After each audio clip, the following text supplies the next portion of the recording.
Hello guys, bersama saya lagi dalam Alright Nopo Channel dalam segmen Suara Orang Kampung. Berita yang mengejutkan sahabat semua ya, berkaitan dengan berita palsu, fitnah-fitnah di sana sini.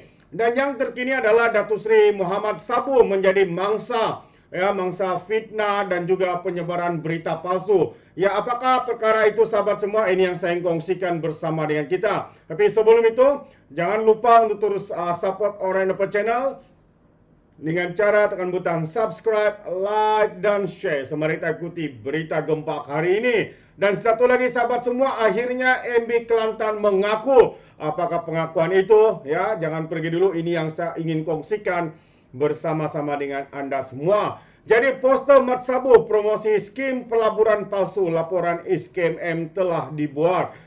Ini yang antaranya yang berlaku sahabat semua. Ada di antara tidak tahu, tidak pasti ini kerja walaun kah, kerja skamer kah, atau siapa sebenarnya yang bertanggung jawab. Jadi kegiatan skamer tidak mengenal mangsa, termasuk individu bertaraf menteri, dieksploitasi untuk menarik perhatian orang ramai. Terbaru dalam Menteri Pertanian dan Keterjaminan Makanan, Datuk Seri Muhammad Sabu turut dijadikan bahan pelaris penggiat skamer. Ini apabila gambar profil Muhammad dijadikan hiasan pada iklan skim pelaburan kononnya patuh syariah. Sedikit itu menawarkan keuntungan dalam masa 3 jam boleh mengaut puluhan ribu ringgit hanya dengan modal berjumlah RM1.000. Ya, pejabat menteri dalam kenyataan hari ini menjelaskan Muhammad tidak pernah memberikan izin kepada mana pihak untuk gambar beliau digunakan dengan sebarang promosi skim pelaburan patuh syariah, katanya. Justru penyalahgunaan ini perlu diberhentikan segera. Pejabat Menteri Pertanian dan Keterjaminan Makanan juga telah membuat laporan kepada pihak Iskem M berhubung perkara ini. Kata kenyataan itu pada hari ini sahabat-sahabat semua. Jadi kita boleh nampak ya, siapakah dalang di semua ini? Adakah mereka-mereka yang begitu terdesak untuk mahu kembali berkuasa, untuk menjatuhkan kerajaan dengan membuat persepsi buruk seperti ini, membuat berita palsu, fitnah dan sebagainya sahabat semua. Siapakah dalang itu? Ini yang harus disiasat oleh pihak Iskem M ya, karena ini boleh menjatuhkan dan juga memburukkan reputasi menteri-menteri seperti Datuk Seri Muhammad Sabu dengan penggunaan gambar seperti ini. Saya percaya ya ada mungkin rakyat-rakyat di sana yang terpedaya dengan penipuan ini. Itu dia sahabat semua. Dan satu lagi yang ingin saya kongsikan adalah kegagalan projek Lembah Siri ya, kegagalan projek Lembah Siri, kecakapan kerajaan PAS Kelantan dipersoal. Ini yang saya katakan tadi, akhirnya MB Kelantan mengaku gagal dalam projek ini sahabat-sahabat semua. Jadi kalau kita lihat kenyataan soal kecakapan kerajaan PAS Kelantan yang telah memerintah negeri itu selama 33 tahun ya, dipersoalkan apabila projek pembangunan Lembah Siri di tebing Sungai Kelantan di Kota Baru dan Tumpat menemui kegagalan. Melalui projek tersebut, kerajaan negeri bersetuju memberikan tanah seluas kira-kira 400 hektar kepada pemaju tersebut dengan bayaran premium hanya sebanyak RM1 juta. Wow, 1 juta saja. Wah, inilah. Ya, jadi sebagai ganti rugi, pemaju perlu menjalankan beberapa proyek di negeri ini, membabitkan kos dianggarkan berjumlah RM370 juta. Berdasarkan surat pada 1 Mac 2023, membabitkan kelulusan cadangan memasukkan zondi Lembah Siri di dalam proyek pembangunan tebing Sungai Kelantan, membabitkan syarat membina sebuah masjid bernilai RM20 juta dan juga membina jambatan penghubung kampung Cina di sini dengan Palekbang Tumpat bernilai 150 juta. Selain itu, Serikat Pemaju juga turut diminta membina jambatan berkembar bersebelahan, Jambatan Sultan Yahya Putra bernilai 160 juta dan membina sebuah stadium tertutup wanita bernilai RM25 juta dan memasukkan wang ke dalam tabung perumahan sebanyak 15 juta. Dalam pada itu, kelulusan tersebut juga menetapkan kadar bayaran pampasan kepada petani, di mana bayaran dibuat sebanyak 3 kali dalam tempoh 3 tahun secara didahulukan. Gara-gara itu juga dibina untuk diberi kepada peniaga kepada petani atau diberi sewa, kata syarat dalam surat itu. Salinan surat tersebut kini tersebar di media sosial. Rakyat Kelantan melontarkan persoalan, adakah semua projek tersebut telah terlaksana dan penjelasan perlu diberi mengapa perkara tersebut berlaku. Persoalan daripada rakyat Kelantan. Mana janji kepada petani yang masih menantikan sebahagian daripada pampasan dan lot gerai yang dijanjikan kepada mereka? Tak pelawak lagi setara ni janji lebay pas, kata seorang penyokong amanah Johar Ismail.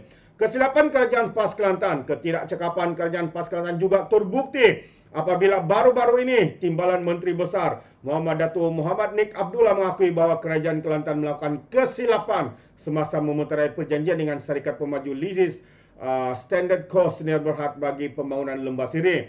Muhammad Amar yang juga pengerusi Jabatan Kuasa Pembangunan Wilayah, Tanah dan Sumber Asli Negeri berkata bagaimanapun kerajaan negeri telah mengadakan rundingan semula dengan syarikat berkenaan bagi mewujudkan situasi yang memanfaatkan kedua-dua pihak. Ya, kita buat beberapa perubahan katanya terhadap perjanjian kerana terdapat beberapa isu besar. Kerajaan sepatutnya menyerahkan 1,000 hektar kepada pemaju, tapi setelah diusaha dibuat, kita hanya dapat 700 hektar saja. Hasil perbincangan itu, syarikat itu bersetuju untuk menyerahkan sumbangan sebanyak 148 juta kepada kerajaan negeri, katanya pada sidang Dewan Undangan Negeri Kelantan di Kompleks Katua Darul Naim pada Selasa lepas, memetik laporan bernama. Beliau menjawab soalan tambahan Datuk Muhammad Alwi Cik Ahmad BN Kotlanas yang bertanyakan mengenai dakwaan kegagalan 7 janji yang dikemukakan Serikat Pemaju itu bagi membangunkan Lembah Sirih. Rakyat Kelantan turut terkejut apabila tanah yang sebelum ini dijual kepada pemaju pada harga 1,000 seekar telah dijual semula dengan harga berlipat ganda. Perkara itu terdedah apabila laporan pada April lalu menyebut syarikat Ion yang membeli tanah seluas 8,691 hektar di Kota Baru pada harga 165 juta. Ion membeli tanah daripada Leases Standard Cost Sdn Bhd, iaitu syarikat yang diberikan kelulusan membangunkan projek Lembah Sirih. Ya, Standard Cost dimiliki oleh Guanyong Ngok Peng, betul kata, dengan jumlah pegangan sebanyak 76.2% dan 11% Heng Kui Heng dan juga Kut Wong Siong, 10% lapor tedgameket.com. Itu dia. Jadi kelulusan penjualan tanah itu dilaporkan mendapat kelulusan daripada pihak berkuasa Kelantan dan unit perancangan ekonomi Jabatan Perdana Menteri. Alwi dipetik sebagai berkata kerajaan Kelantan perlu berhati-hati ketika menerima tawaran daripada pihak swasta yang ingin turut serta dalam memajukan negeri ini. Beliau berkata ini bagi mengelak kerajaan negeri ditipu pihak dan tidak bertanggung yang hanya mahu mencari keuntungan semata-mata. Oh, itu dia sahabat semua. Ya, menampakkan kegagalan demi kegagalan kerajaan negeri Kelantan dan juga pengakuan daripada Timbalan Menteri Besar yang kalau saya tidak silap juga turut mengakui ini adalah kesilapan mereka dalam memeterai perjanjian ini. Timbalan Menteri Besar ya, Muhammad Amar Nik Abdullah. Itu dia sahabat semua. Memang mengejutkan, tapi inilah realitinya, kegagalan yang teramat besar dan sehingga hari ini ia menjadi persoalan kepada seluruh rakyat Kelantan bagaimana semua ini boleh berlaku. Di manakah janji-janji ya pesawat-pesawat ya gerai-gerai yang dijanjikan dengan pampasan sehingga kini belum mendapatkannya dan mereka mempersoalkan setiap janji yang diberikan itu. Itulah dia bukti kegagalan pentadbiran PAS di negeri Kelantan, sahabat semua. Terima kasih. Sampai di sini saja. Jadi sekiranya sahabat-sahabat semua ingin memberikan sebarang komen, Anda boleh berikan komen Anda dalam ruangan komen, tapi ingat komen dengan cara berhemah. Ya, jangan seperti walaun-walauntit, lebay-lebay, geng sapu bersih dan juga geng takut Anwar apabila memberikan komen penuh dengan hasutan, kebencian dan juga fitnah melampau. Alright, sampai di sini ya. Terima kasih.